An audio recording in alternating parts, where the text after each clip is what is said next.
Tere, mina olen Eduard ja olen Gentiidige klienditeenindusjuht. Minu lemmikharrastus on ratsutamine ja ma tegelen sellega 2 korda nädalas siin Jürimaa tallis. Ratsutamine ja hobustega tegelemine on üks eriline spordiala, kus koostöös hobusega sünnib midagi erakordset.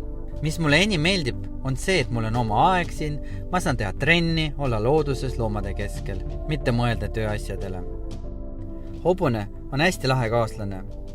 Temaga tegutsemine on minu jaoks enam kui lihtsalt füüsiline trenn.